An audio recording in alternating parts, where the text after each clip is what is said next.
Hello, everybody. We've got some patch notes for Cataclysm: The Last Generation.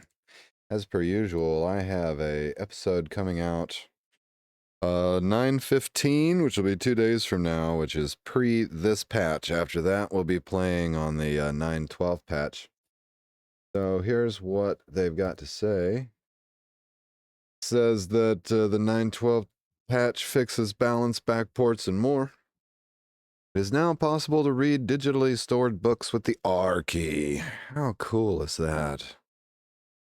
Storing books digitally no longer require light, since the device that can store them all have their own. Makes sense. Fixed bugs with scanning duplicate books and fiction books unreading themselves when scanned into a computer. The Advanced Inventory Manager can now unload into containers. Dadgum, that's cool. Clarified some text involving the Tacoma Ranch missions, prevented some situations where items could overflow the per tile limit. I wonder what happened when that happened. I've never seen that, but wouldn't that mean that like that item would just keep overflowing from tile to tile until it zipped off the map or something? I don't know. I never saw it, but that's a bad one. Fixed vehicle parts being unrepairable after being removed. Cool. So we can take it off, repair it, and put it back on. More helicopter adjustments. These were mostly minor. We've really got to get into helicopters. Some vending machines can now use your bank balance. That's awesome too. Cool. All right. Several CBMs, which were previously passive, now require a small energy investment to keep running. These are muscle augmentations, recoil compensators, wired reflexes, and cerebral enhancer. In the future, the stat boost CBMs are going to give a small stat penalty when unpowered, but for now they just stop giving their bonus. This is part of the overall push to make CBMs less of a no-brainer to install, and more of something where you want to weigh potential pros and cons in your loadout. Psychopaths no longer get a morale buff from chatting with their friends. Currently, this is now giving a minor morale penalty, but I plan to remove that too in the future. They don't hate you or even necessarily dislike you, they just don't see the world like you do.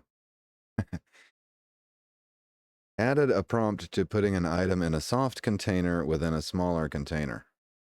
In other words, a baggie in a coat pocket. To take the container out of its parent container is too big. Let's see.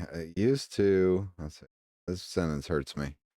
Added a prompt to putting an item in a soft container within a smaller container. To take the container out of its parent container is too big to accommodate whatever you're trying to insert. I'm trying to intuit what that means. It has something to do with baggies of water, I feel. All right, so reduce the appearance of animals and fungal enemies in orchards. This is a big one right here. Due to a JSON error in DDA, if I'm not mistaken, it was placing them with the wrong method and potentially putting huge groups of cows and wasps and zombies and fungal towers all bunched together. That's very funny, but inappropriate for a random orchard.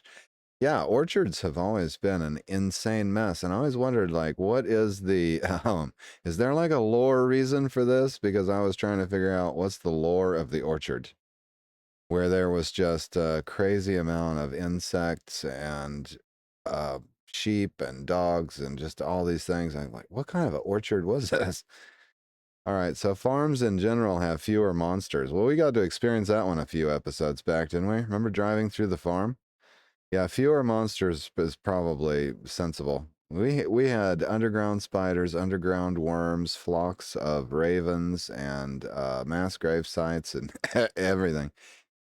Fixed an issue involving duplicating generators. I think she may be talking about the one where you could duplicate the solar suitcase, but I'm not sure. Maybe the generators too. Removed homemade rockets. These were an ancient item that made no sense, were really difficult to get even the recipe for or to make, and they were doing almost 1,000 damage. Really not sure what was going on there. Well, me either, but I wish I'd have known about it back in the day. Removed the stag beetle in all of its forms. Yeah, I got a comment about this a few episodes back warning me. They said, take the stag beetle to the city, quick, they're going to get removed. Worm Girl says, I know the beetle was very funny, but it was also infinitely exploitable to clear out towns without really presenting any threat to the player. It will likely be re-added to the Megafauna mod just for fun. There you go. You want the stag beetle? Install Megafauna. Toned down shopping cart spawns. I don't know what happened, but there were way too many of them all of a sudden. Interesting. Fixed Iranian mutation having the wrong chemical. Updated the descriptions for most martial arts. Some were incorrectly reporting that they worked with claws. Others were not mentioning it when they actually did. Backported a huge heap of typification and mapification PRs from DDA. This should fix an issue where monsters in the vicinity of an explosion that was near the edge of the reality bubble, a crater in most cases, could be teleported closer to the player. A couple of big known bugs in this release, so watch out for this, folks. Giving food to the refugee center beggars is still weird. Should be fixed soon, but I didn't quite get to it this round. Auto travel is not currently displaying the route on the overmap when you set your destination. I spent a couple of days wrestling with this one, but haven't quite figured out what's causing it yet. I will keep trying. Probably has something to do with that typification and mapification, right? Anyway, that's the release notes for 9/12, and we'll look forward to playing with those. The episode relevant to the 9/12 update will probably come out somewhere around, I don't know, the 17th. So I'll see you then. Take care.